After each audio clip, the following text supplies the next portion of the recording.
Un discours qui oscille entre les mensonges et les menaces en guise d'argument pour justifier le changement de la constitution de notre pays. Ce qui déshonore à la fois la fonction, mais discrédite alors complètement le projet. Qui vous a dit, monsieur Tshisekedi, que vous avez la charge de limiter l'étendue du débat sur le projet funeste de changer la constitution de notre pays en menaçant de poursuite les opinions contraires sous le prétexte fallacieux de la manipulation? La manipulation, laissez-moi vous dire, monsieur le président, c'est lorsque vous essayez de faire croire à toute la nation congolaise que c'est la constitution qui vous empêche de lutter contre la corruption, les détournements et les gabegies financières coutumières à votre régime et auxquels se livrent quotidiennement vos proches, vos amis et vos collaborateurs. La manipulation, monsieur le président de la République, c'est lorsque vous essayez de faire croire que c'est la Constitution qui vous empêche d'améliorer la condition sociale des Congolais, accroître leur pouvoir d'achat, créer des emplois pour les jeunes, donner de l'eau, de l'électricité, construire les routes, les hôpitaux, les écoles de qualité pour tous les Congolais.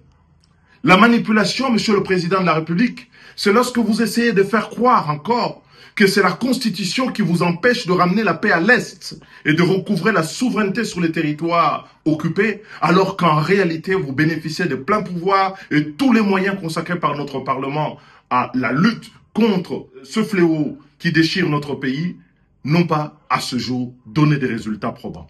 La manipulation, monsieur le président de la République, c'est lorsque vous versez dans une interprétation tout à fait iconoclaste de l'article 217 de la Constitution, par un faux bruit, en faisant croire que cet article expose le Congo à céder des territoires à des États voisins. Sinon, M. Etienne Tshisekedi, dont vous portez fièrement le nom, n'aurait pas proposé la même disposition à l'article 69 de la Constitution du 24 juin 1967, dont il était co-rédacteur sous la Deuxième République avec le président Mobutu. La manipulation, monsieur le président de la République, c'est lorsque vous inoculez la peur dans la population au lieu de la rassurer, alors que vous consacrez l'essentiel de vos déplacements à l'étranger, alors que vous dirigez un gouvernement dont la survie tient en partie de la solidarité internationale, à l'exemple du dernier accord que vous venez de signer avec le Fonds monétaire international.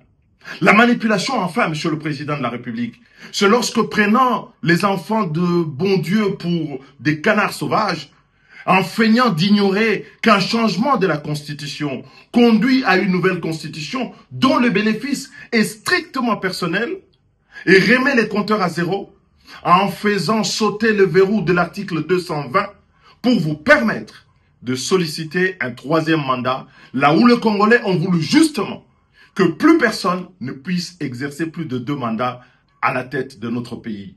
La manipulation, c'est ce bénéfice personnel que vous recherchez et contre lequel tous les défenseurs de la Constitution se battent, à savoir limiter le nombre de mandats du président de la République et que le nombre de mandats du président de la République ne doit plus dépendre du bon vouloir du prince, mais de la loi, la Constitution, le pacte républicain, à savoir l'article 220.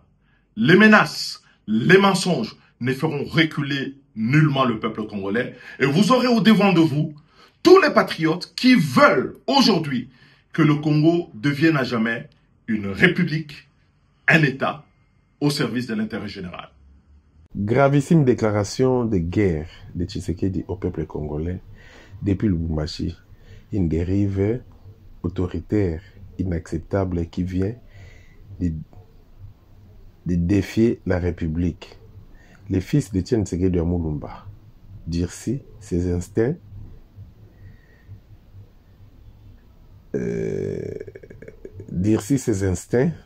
tyranniques contre le peuple congolais et se proclame inébranlable. Des propos terroristes qui soulèvent la colère de tout un peuple. Il vient d'enfoncer les clous par sa déclaration terroriste de ce samedi 16 novembre 2024 à Lubumbashi. M. Félix Tshisekedi Tshilombo affirme qu'aucun Congolais ne pourra l'arrêter dans sa dérive autoritaire. Félix Tshisekedi des propos choquants qui ont soulevé la colère populaire chez les Congolais vivant au pays et à l'étranger, Félix Tshisekedi a réitéré sa détermination de changer la constitution par tous les moyens. Il s'est exprimé devant une foule majoritairement kassaïenne à des heures tardives pour éviter les fiascos de Kisangani.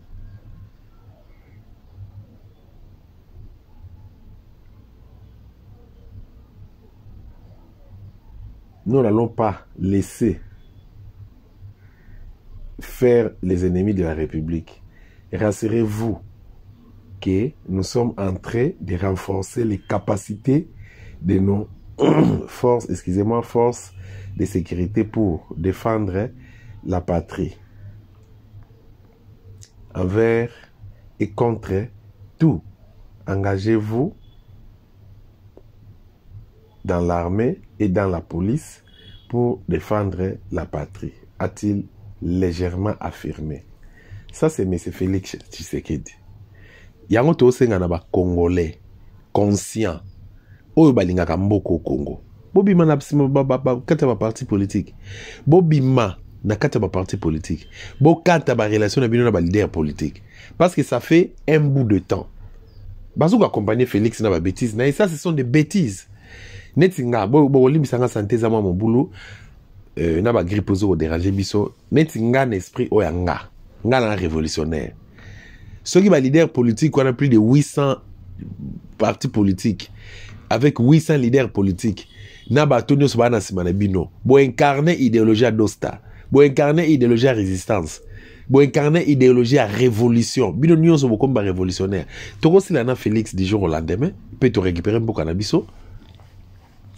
Bon, tu la Félix, c'est comme si Félix c'est quoi? Qu'il y a un danger, il y a un béton, soi-disant, il y a un boye, il y a un zong saboye, puis il y a un bêta tolo, Félix Boulantoulou. Félix, est-ce que vous avez bateau, bêta tolo à l'époque? Il y a un Bangotin, il y a un Saddam Hussein, Saddam, ancien président irakien, à bêta tolo, Boulantoulou, Mohamed Kadhafi, Boulantoulou, Abetaka Tolo. Laurent Désiré Kabila. Abetaka Tolo. Jusqu'à tel point, même Nzamba a regretté pourquoi a créé qui Laurent Désiré Kabila. Même Nzambe, même le Dieu le Père regrettera de m'avoir créé. Asaki pe Boulantoulou. Mais au-delà de Sowana, Souka Nangwezani. Parce que l'obito lobe okuna, bato bako lelo bako zalamuke, bato bako bete loba bako lelo bako kima, bako wanga nayo. Jésus-Christ, tout bato alesa ki mapa, bato amelesa ki maya, alesa ki bambisi, bato asala ki babika mwana, souka nango bato nyoso ba wanga na ki. Na master na ye, Pierre, oh ba notambola na ye, Pierre mutunanga. Mais Pierre a wanga na ki na souka.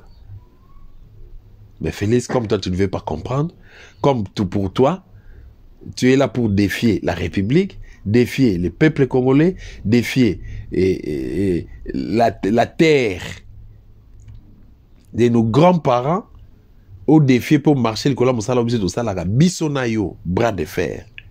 Bissono bras de fer. Bissono bras de fer. Et là, au moment où tu es empêché, yo le goza Boulantoulou. D'accord, nous sommes en train de renforcer. Il a recruté plus de 8000 militaires. Plus de 10 000 personnes à côté de la carte armée. Fallait qu'il y ait Est d'abord qu'il y ait Kobunda. M23 na baza, je ne pense pas que baza na effectif à 2000 personnes. Je ne pense pas. Mais ceux qui ont 8000 personnes, à vous en 2000 personnes vont faire face à la binoté. Ceux qui ont les formations à Malam. Bemba avait combien de militaires en 2006-2007? 150 militaires va faire face à l'armée régulière et à RDC, plus balien à Bango. Angola, Zimbabwe, Rwanda, tout ça, soda Bemba, tellement que les techniciens va tenir un échec. Ils ont réussi à contrôler la capitale, la ville-province de Kinshasa pendant toute une semaine. ba gérer ba province ba frontière na biso nyonso Maluku Bichingobila Kintsuka kota ba CPA kuna partout ba mbudi ba soda bemba ba gérer ki yango ba contrôler ki yango pendant une semaine. Mais armée régulière à biso zabi nakata armée régulière bozana ba soda mai ba benga ba soda force navale ba marin bozana force aérienne bozana force terrestre bozana ba unité nyonso nakata armée ezali. Et puis chef de l'état-major na bino comme on est Kisembe za ex-phase mais même va tenir baron échec. Pourquoi? Parce que à préparer qui batuna mais quand est-ce que yo Félix aux attaques ko préparer armée eux ko défendre l'intérêt ya mboka na biso Congo. Quand est-ce que ça la réforme na kati armée wana?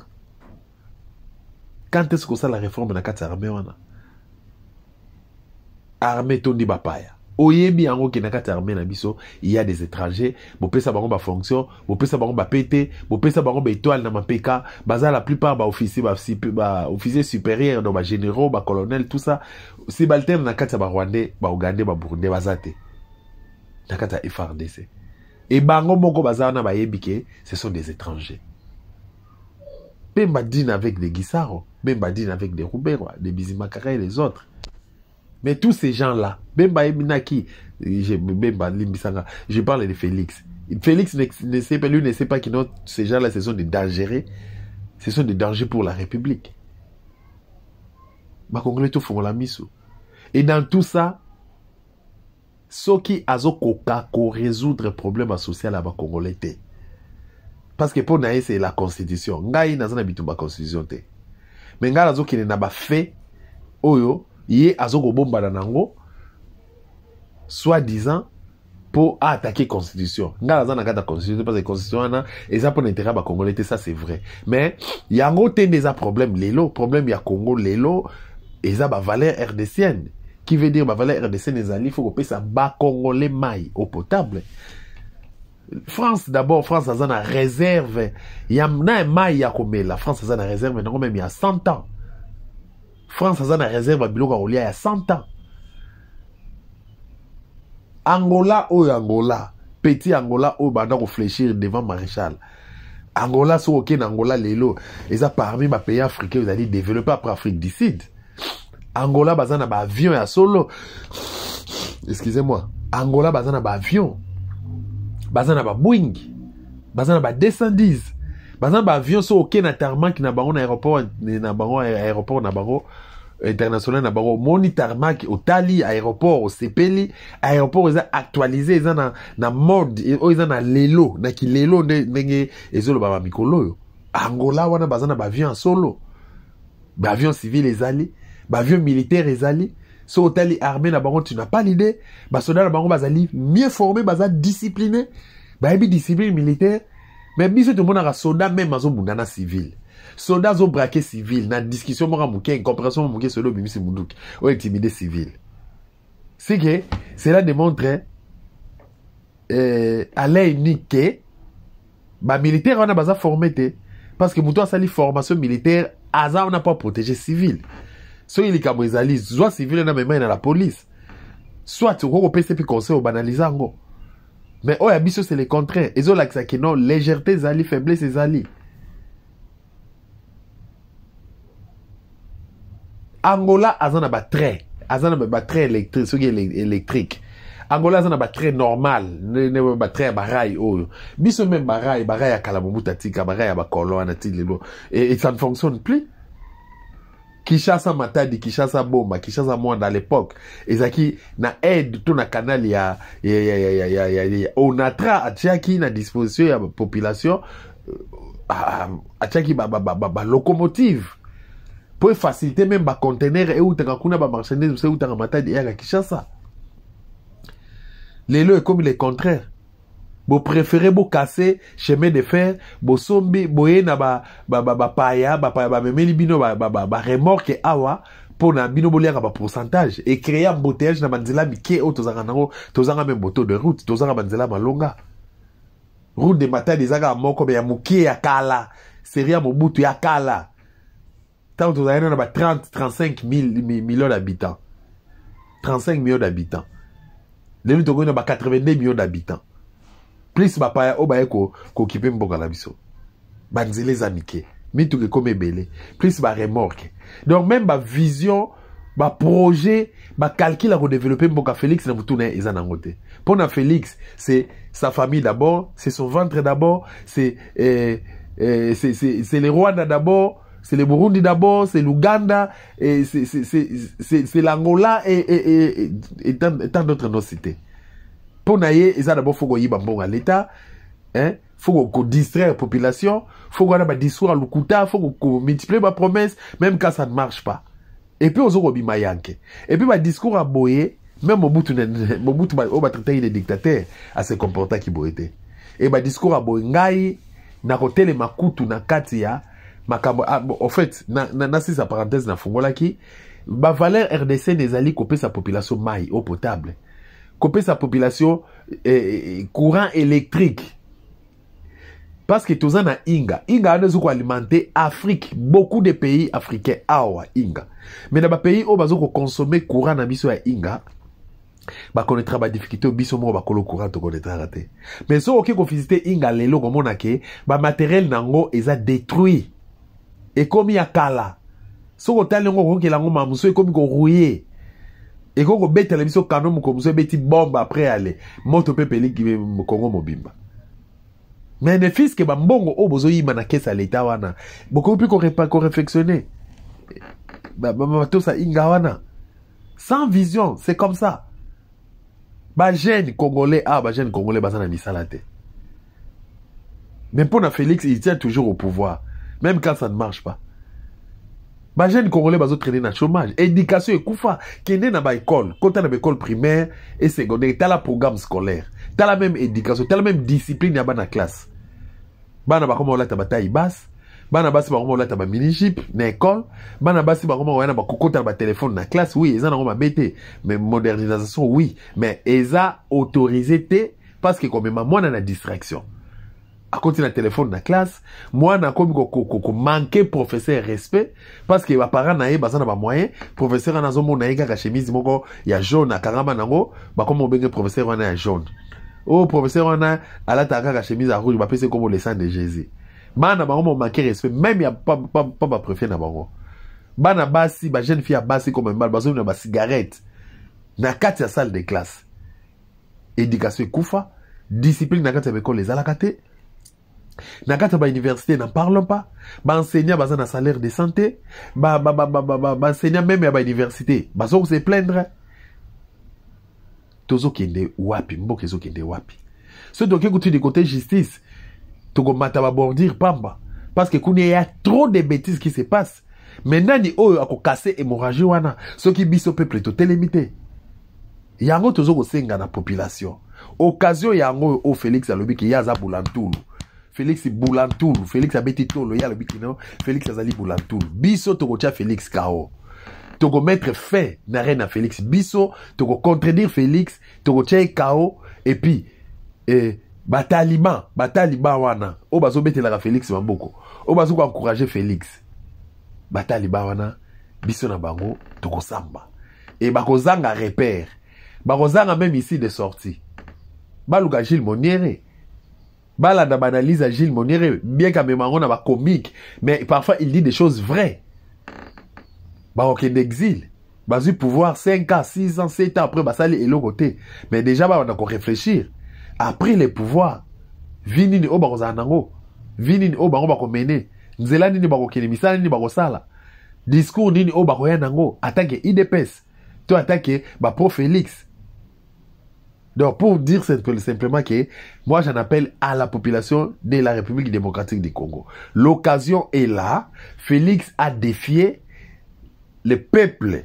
Félix a vexé le peuple. Félix a blessé le peuple.